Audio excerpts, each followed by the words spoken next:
Ya udah, gimana? Kita mulai aja. Sambil Pak Tri Heru juga Ya. udah mau hadir Ya. juga tadi. Ya. Sambil menunggu teman-teman yang lain bergabung. Karena sekarang ini Sabtu juga sudah mulai banyak yang aktif ya.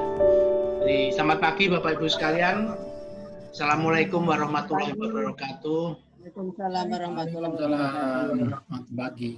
Selamat bergabung di acara bincang-bincang di Sabtu pagi. Pagi ini kita membicarakan masalah daun sirsak atau sirsak.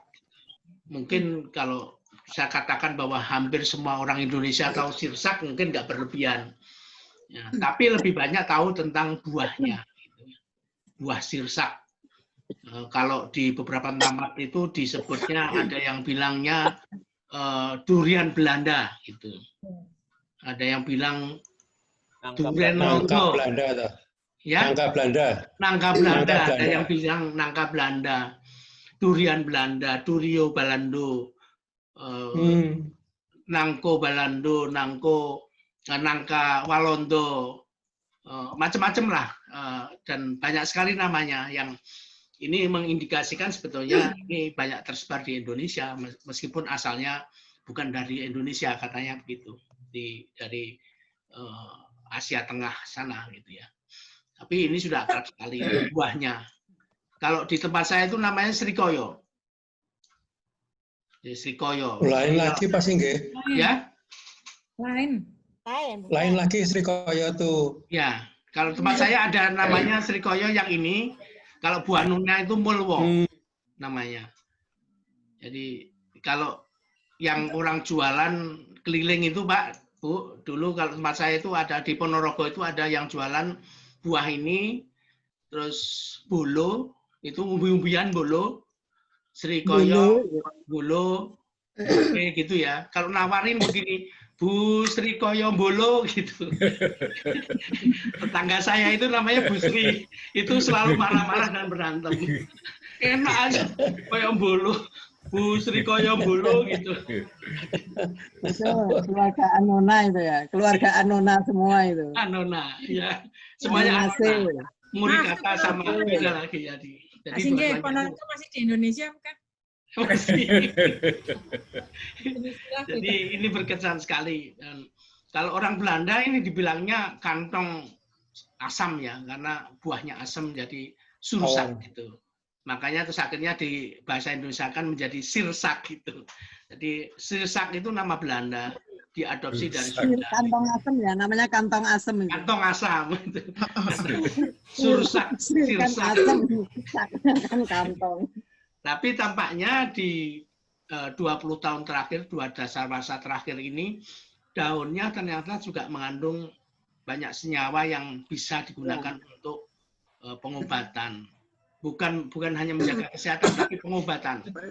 Jadi kalau selama ini kita banyak bicara tentang memelihara kesehatan, seperti kembang telang, seperti sirih bumi gitu ya, itu kan bisa kita konsumsi periodik dalam jangka waktu lama tanpa kita khawatir risikonya. Daun sirsak ini lebih banyak dipakai untuk pengobatan katanya gitu. Karena untuk pengobatan jadi memang ada beberapa masalah juga. Jadi yang kalau mengkonsumsinya kita harus hati-hati. Dan ternyata khasiatnya banyak sekali gitu.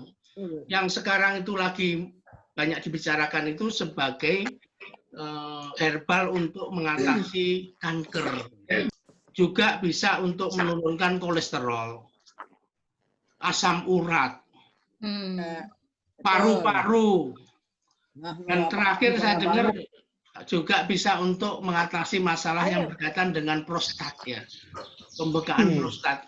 Kalau prostat itu kan ada pembengkakan yang karena kanker, ada karena memang membengkak, jadi non kanker.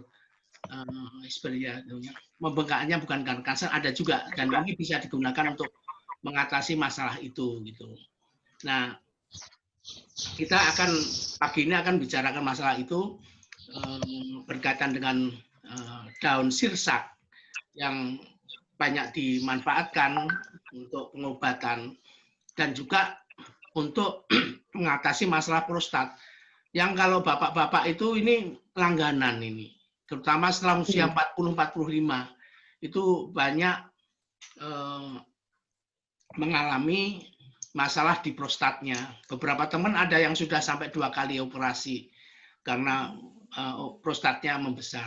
Dan mudah-mudahan nanti setelah ini ada jalan keluar lah untuk menahan supaya prostat itu tidak membesar. Gitu. Kalau dokter biasanya bilang kalau prostat membesar itu nggak bisa dikecilin. Gitu.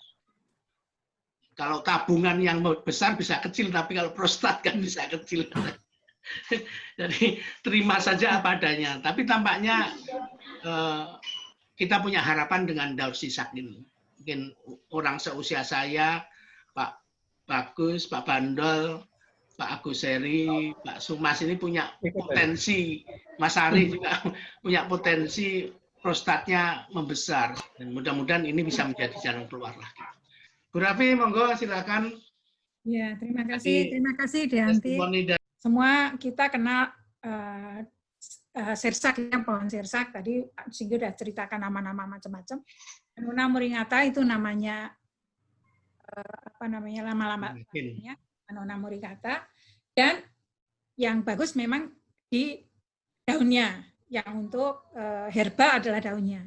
Buahnya lebih untuk ya dibuat jus, dimakan gitu saja, atau dibuat koktail dan sebagainya ya. Kita lihat aja beberapa kandungan kimia yang sudah dilihat. Ternyata memang di daun itu banyak sekali yang mempunyai peran sebagai antioksidan. Karena itu ada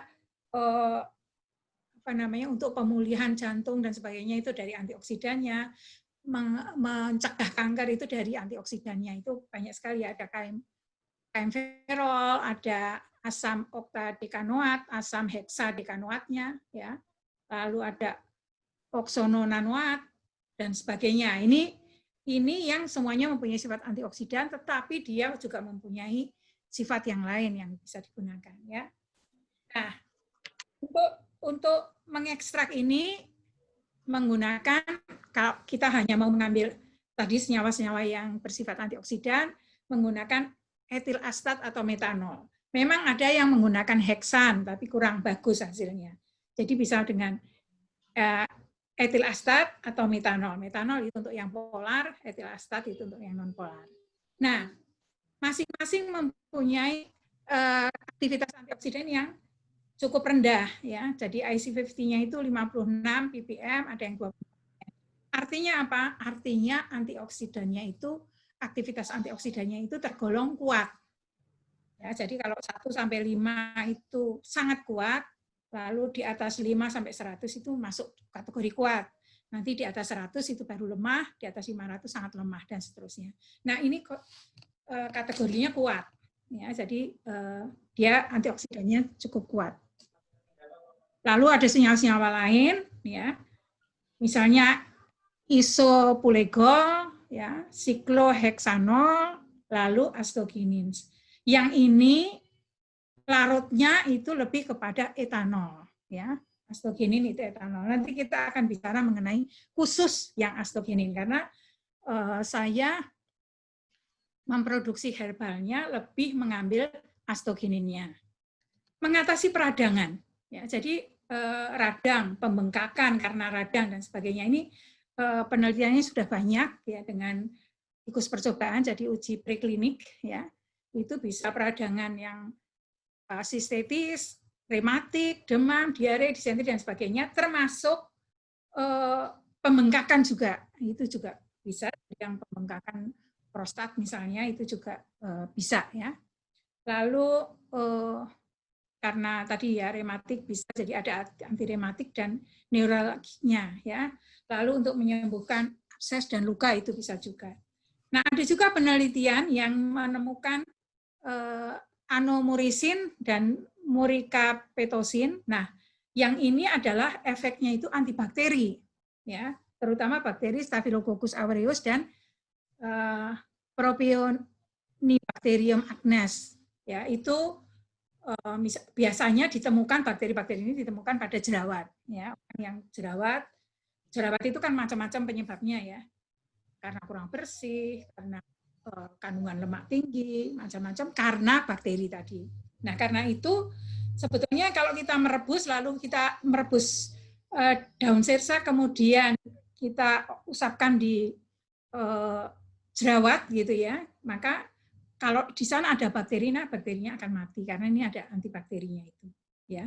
Itu untuk peradangan. Jadi berbagai macam peradangan. Ya. Nah, mencegah insomnia ini juga ada. Jadi kalau kita membuat teh daun sirsak misalnya, itu akan membuat otot menjadi rileks, tenang, ya, sehingga mudah cepat tidur. Ya. Tapi ini teh daun sirsak, artinya senyawa yang menyebabkan otot menjadi rileks tadi larut di dalam air panas tadi ya. Jadi caranya ya dengan, kan ada yang menjual teh sirsak gitu ya. Nah itu sebetulnya lebih ke insomnia, bukan ke anti kanker. Ya. Lalu menstabilkan gula darah ini juga banyak digunakan orang untuk mengobati diabetes gitu ya. Jadi ini sudah diuji coba. Jadi beberapa penelitian sudah melakukan itu dengan menggunakan tikus percobaan, sengaja dibuat diabetes, ya. Kemudian diperlakukan antara yang yang diberi ekstraknya, tapi ekstrak dari air aja, ekstrak rebusan saja, ya, ternyata dia lebih rendah 5 kali dibandingkan dengan yang tidak diberi. Jadi dari situ kita bisa tahu bahwa ternyata dia ada potensi juga untuk diabetes, ya. Lalu ada juga menyembuhkan sakit gigi, ya. Jadi daun sirsak ini memiliki kemampuan antibakteri kan tadi dan anti jamur.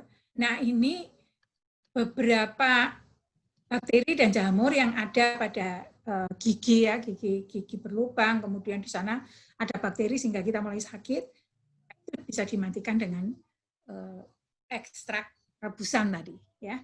Jadi yang saya ceritakan dari 2, 3, 4, 5 ini hanya dengan direbus saja ya. Kalau yang antioksidan tadi kan dengan pelarut ya, menggunakan menggunakan pelarut ya, nggak bisa dengan itu saja ya. Lalu bisa mengobati kolesterol, meskipun saya belum menemukan penelitiannya, mengobati paru-paru, meningkatkan kesuburan bahkan ya, mengobati jantung. Kalau jantung itu kemungkinan dari antioksidannya tadi ya, karena mencegah terjadinya kerusakan sel karena radikal bebas ya. Jadi antioksidan tadi prinsipnya juga bisa untuk mencegah sakit jantung maupun sakit kanker ya. Itu beberapa contoh yang beberapa manfaat yang bisa kita peroleh hanya dengan merebus daun sirsak ya. Jadi kalau mau diminum itu 3-5 untuk 1 gelas dan tidak direbus sampai lama, tidak. Jadi setelah mendidih hanya 10 menit setelah mendidih disaring dan diminum. Itu cara yang paling mudah. Atau bisa juga dengan dikeringkan, setelah dikeringkan kemudian diperlakukan seperti kita membuat teh ya. Jadi 1 sendok dalam 1 gelas dengan air panas yang mendidih, kemudian disaring dan diminum. Itu cara-caranya. Dan itu berguna untuk mengobati ini ya, kecuali nomor 1. Nah, oke, sekarang kita pindah ke nomor 1 yang sebagai anti kanker ya. Saya ceritakan bagaimana perhatian dunia terhadap daun sirsak. Jadi ini tidak di Indonesia, ini penelitiannya justru sudah terakhir gitu ya, setelah boom di berbagai negara gitu ya. Sirsak sendiri kan berasal dari Karibia, dari Amerika Latin, ya aslinya dari sana. Nah, kita itu kan terakhir ya. Sejak tahun 65 itu sebetulnya sudah dilakukan penelitian-penelitian yang membuktikan ya bahwa ekstrak daun sirsak itu memiliki khasiat yang lebih baik daripada kemoterapi. Ya. Bahkan ekstrak itu bisa memperlambat pertumbuhan kanker. Kenapa dia lebih baik dari kemoterapi? Karena dia selektif. Ya, selektif. Artinya dia itu kan kalau kemoterapi itu dia merusak sel, ya pertumbuhan sel kanker itu dirusak. Tapi efek sampingnya adalah sel sehat pun ikut dirusak, sehingga orangnya menjadi lemah, ya. Akhirnya dia nggak bisa bertahan karena selnya banyak yang mati, sel sehatnya banyak yang mati. Ya, akhirnya ya nggak kuat gitu.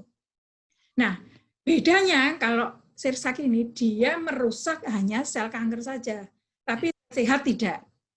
Saya pernah ditertawakan ketika presentasi. Memangnya dia pinter kok bisa gitu? Sebetulnya bukan dia pinter, tapi karena astogenin itu merusak sel yang mengandung ATP gitu. Adenosin trifosfat tadi, dan hanya sel kanker yang menumpuk ATP. Ya, misalnya kalau kanker itu masih aktif, orangnya makan, energinya itu, ya makanan kan biasanya terus membuat dia lebih segar, lebih berisi misalnya. Tapi enggak, di makanan itu diubah menjadi energi, dan energi itu jadikan ATP disimpan di sel-sel yang sudah rusak tadi untuk berkembang biak dengan cepat gitu kan. Setiap dia membelah, dia butuh energi. Nah, energinya itu ditumpuk di sana. Sehingga sel kanker itu pasti penuh dengan energi, karena dia akan terus membelah. Ya. Jadi seperti itu. Catatan di tahun 76, itu National Cancer Institute telah melakukan penelitian ilmiah untuk batang dan daun sirsak. Dan memang itu dia selektif menghancurkan sel-sel kanker tadi. Ya. Lalu di tahun 80 di Korea Selatan juga menemukan senyawa itu, ya, membunuh sel kanker usus besar dan 10.000 kali lebih berpotensi daripada sebagai obat kemoterapi, ya, karena dia betul-betul merusak sel-sel yang kanker tanpa merusak sel sehat. Ya. Nah, lalu dilakukan tes laboratorium, manfaat dan daun sirsak menunjukkan hasil yang luar biasa. Jadi daun sirsak tadi memiliki khasiat yang sangat baik. Nah, jadi sel kanker itu secara efektif tidak menyerang sel kanker secara efektif karena tidak membahayakan sel yang sehat, ya, serta tidak menyebabkan rasa mual yang ekstrim, atau kehilangan berat badan dan rambut rontok. Dari pengalaman saya, jadi mungkin saya ceritakan di awal dulu, ya. Jadi ketika saya mencoba mengekstrak ini, ya, ketika saya masih di Balai Besar itu, saya Sabtu Minggu suka masuk di lab untuk melakukan penelitian sendiri karena iseng saja, ya. Saya betul-betul tertarik gitu terhadap ini. Nah, lalu saya cobakan. Siapa yang mau, kan susah. Saya cobakan ke teman saya, tapi entah bagaimana kiriman itu nggak sampai. Bingung saya siapa yang mau. Ternyata ada seorang ibu yang bersedia untuk dikasih itu. Sayangnya ibu itu sudah meninggal sekarang karena serangan jantung, ya. Itu tahun 2012, antara 2011-2012.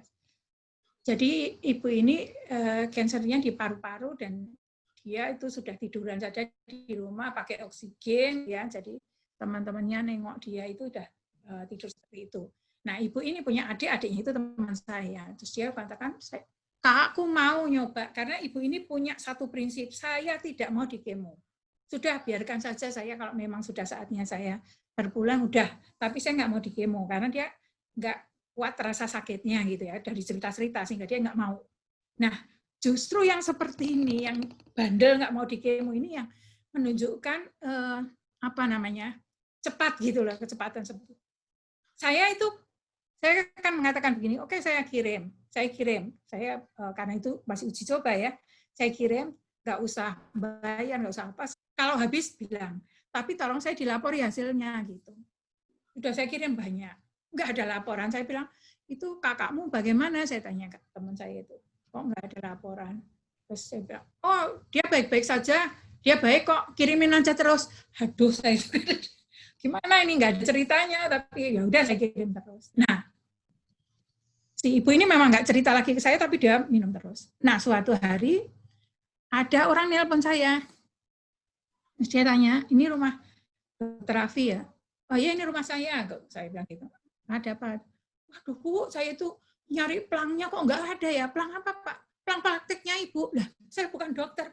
Loh, dokter, tapi Ibu ini ada hubungannya dengan daun sirsak nggak? Oh iya kan, saya baru penelitian, baru nguji itu ya, diuji ke orang gitu. Oh iya, kenapa gitu, saya bilang gitu. Oh kalau gitu gini Bu, rumahnya di mana, saya mau datang ke sana sama ini orang ini nggak ngasih tahu rombongan datang. Rupanya saya bilang ini kok tahu saya, terus apa sih ceritanya, saya bilang gitu. Terus baru dia cerita kalau si ini yang paling sulung ini kakaknya. Nah ini si kakaknya itu udah sepuh itu, dia bilang kalau dia itu temannya tadi Bu yang minum itu, dia bilang saya itu temannya, terus saya itu suka nengok sekali. Ini udah kayak gitu. Tahu-tahu dia datang ke sana, loh kok ibu itu sudah nyapu gitu loh. Oh, sudah bisa berdiri. Iya. Loh kenapa?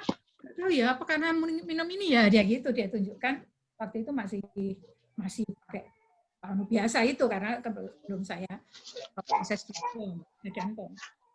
Nah, antara saudaranya si Pak ini ada yang divonis kanker payudara, datanglah dia ke rumah mau minta juga gitu ceritanya. Jadi ibu itu nggak cerita saya, tapi malah orang lain yang datengin ke saya. Wah, saya bersyukur berarti berhasil itu gitu. Sampai di tahun berapa ya? Tahun 2016 berarti. 2016 saya ke rumah ibu itu karena kita rame-rame ke sana, terus ibu itu kan udah sehat, udah nggak minum lagi karena sudah dinyatakan sembuh. Terus dia bilang saya, Jeng, aku tuh utang nyawa loh sama si panjenengan. Gara-gara saya dulu suka dikirimin itu yang membuat saya sekarang jadi sehat lagi. Dia bilang gitu. Ya. Dia meninggal tahun 2017 kalau nggak salah. Kena serangan jantung. Tapi hanya selisih kira-kira 2-3 bulan sebelum dia meninggal. Itulah saya ketemu dia. Dan dia mengatakan itu di depan semua teman-teman saya. Ini kalau saya nggak dikasih itu barangkali ya saya sudah dari dulu. Dia mengatakan seperti itu. Nah itu yang membuat saya jadi semangat lagi. Nah apa itu kanker? Kita kembali ke sana lagi. Itu adalah neoplasma ganas, ya. Penyakit yang didadari dengan kelainan siklus sel yang harusnya itu kalau sudah seumur kita ya sel itu hanya dibentuk saat dibutuhkan saja atau sel aus mungkin 28 hari perlu pembentukan baru. Harusnya kan seperti itu. Beda kalau anak masih bertumbuh ya, dia selnya kan karena dia pertumbuhan, tapi kalau sudah mentok pertumbuhan di umur 25 ya, itu sudah pembentukan sel baru itu hanya kalau dibutuhkan ya, atau sesuai dengan siklusnya. Jadi sel lama sudah harus aus hilang diganti dengan sel baru, kan seperti itu. Tapi untuk kanker ini tumbuhnya sel tidak terkendali karena dia membelah terus nggak ada yang ngatur, dia membelah melebihi batas normal dan dia akan menyerang jaringan biologis di dekatnya karena itu ada yang di payudara, ada yang di rahim, ada yang di prostat, ada yang di kepala, ada yang di darah dan sebagainya. Jadi jaringan biologis yang dekat.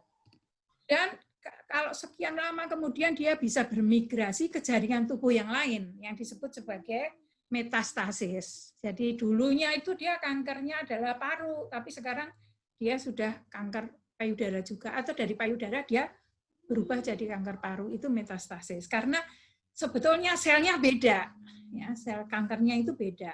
Ya, ada beberapa, ada yang disebut CA dan sebagainya. Nah ini gambaran ini bisa memperlihatkan pada kita. Di kiri itu memperlihatkan sel normal, ya. Sel 2 itu ketika sel kita rusak, ya, aus atau sudah rusak, maka akan apoptosis, mati selnya itu. Terbuang kan karena mati. Nah, otak kita menyuruh membuat sel, lalu membentuklah sel untuk menggantikan yang sudah rusak tadi, yang kemudian mati atau apoptosis tadi, ya. Itu kalau kita normal. Jadi selalu ada risknya kenapa kok bikin sel baru gitu ya, karena sudah rusak harus diganti yang baru, gitu, supaya kita tetap sehat. Di sebelah kanan itu adalah sel kanker. Jadi itu sel yang rusak. Sel yang rusak harusnya apoptosis ya, harusnya mati terus hilang. Ya. Tapi enggak, itu sel rusak itu dia mempunyai energi besar sehingga dia akan membelah jadi 2 menjadi 4. Jadi dalam hitungan periode tertentu, kalau yang sangat ganas itu bisa kan dalam 1 hari dia membelah banyak sekali sehingga cepat sekali gitu ya. Atau yang lambat bisa juga melambat gitu ya, tapi tidak terkendali. Jadi yang rusak itu harusnya mati. Sel rusak itu harusnya terus apoptosis, mati. Diganti baru. Enggak. Sel rusak itu terus bertambah, akhirnya sel yang sehat terdesak oleh sel, sehingga akibatnya ya orang itu menjadi parah, lebih parah lagi ya. Jadi seperti itu. Bagian besar kanker memang membentuk tumor ya, artinya ada gumpalan besar gitu ya. Tetapi ada juga yang tidak, misalnya leukemia itu kan di darah, jadi dia hanya nempel di darah, yang merusak darahnya. Ya. Nah, di dalam daun sirsak itu ada zat aktif yang disebut astogenin. Isinya itu bisa anosatakin, ada anokatalin, ada anoheksosin dan sebagainya. Ya, itu masuk di dalam astogenin. Rumusnya seperti ini gambarnya. Ya, seperti itu. Nah, astogenin ini yang tadi bisa berfungsi seperti kemoterapi tapi selektif. Dia itu merusak semua sel yang mengandung banyak ATP. Dia merusak itu. Ya. Jadi misalnya gitu, dia masuk menempel di reseptor dinding sel, lalu merusak ATP di dinding mitokondria. Ya. Akibatnya selnya itu menjadi kehilangan energi, ya dia terus jadi mati, sel kanker tadi. Ya. Jadi itu ada tulisannya Anonaceus, disebut Anonaceus karena dia berasal dari Anona mereka ya. Karena astogenin ini ada juga di dalam serikaya, itu ada juga astogenin ya. Tapi berbeda dengan astogenin yang ada di dalam sirsak ya, karena itu disebut Anonaceus astogenin. Ini menghambat produksi ATP ya melalui kompleks mitokondrianya ya. Nah, sehingga si selnya tadi menjadi rusak, mati, apoptosis ya. Sudah, jadi sel kankernya itu tadi mati. Jadi dalam hal ini adalah kita cepat-cepatan dengan pembelahan dia ya. Jadi semakin dia cepat mematikan sel-sel tadi, membuat mati, si sel-sel ini kalah cepat. Kan selnya ini belah terus jadi banyak ya. Jadi kalau digerojok terus dengan astogenin, mati nih, sel-sel ini mati. Tapi yang sudah membelah itu kan membelah terus gitu. Jadi sekarang cepet-cepetan. Ya, karena itu karena tidak memiliki peralatan yang cukup canggih untuk khusus mengambil astogeninnya saja, lalu itu dijadikan konsentrat yang tinggi sehingga itu betul-betul bisa masuk. Nggak bisa seperti itu ya, karena nggak bisa seperti itu, makanya sesuai dengan hitung-hitungan dosisnya tadi 3x3 ya, untuk yang masih aktif kansernya, masih ganas 3x3, bahkan ada yang berani 4x3 karena tadi kejar-kejaran supaya dia membelah, sebelum dia membelah lagi ini sudah ya, seperti itu.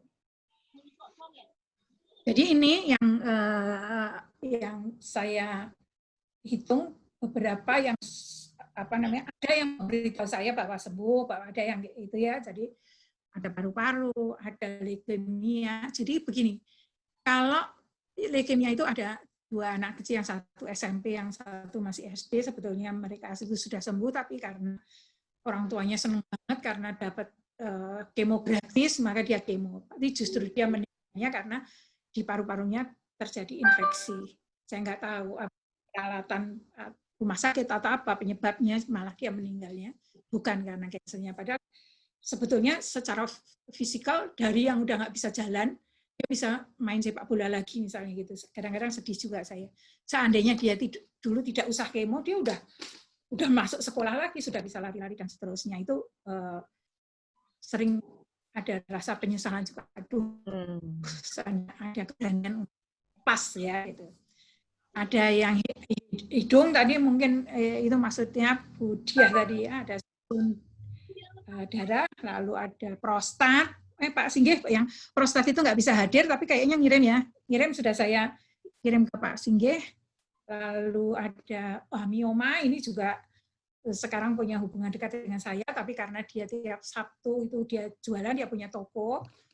Ini dari mioma yang diameternya itu 16 cm jadi 2, tapi dia nggak bisa turun lagi ya, tapi jadi 2 sampai dokternya itu kaget gitu. Akhirnya dokternya ya sudah, kalau saya punya pasien yang bandel saya kasih aja ini ini ya. Jadi akhirnya dokternya malah jadi pembeli ini untuk tadi menyembuhkan pasien yang miomnya terlalu tinggi. Lalu kista ini juga banyak. Nah, benjolan itu juga bisa gitu. Asal yang saya lihat kalau benjolan itu masih berusia di bawah 5 tahun, itu masih kecil dan mungkin ya hilang lah gitu. Tapi kalau yang benjolan sudah 10 tahun susah karena masanya sudah padat sekali. Tapi kalau yang masih kecil itu masih bisa hilang. Ya, tadi seperti disampaikan Bu Rafi, tadi ada cerita dari salah satu pengguna juga yang mengatakan kanker prostatnya sekarang membaik, sudah sembuh. Dan dokternya juga bilang kok bisa sembuh ya. Bisa sembuh gitu ya. Wabarakatuh. Waalaikumsalam. Terima kasih. Terima kasih.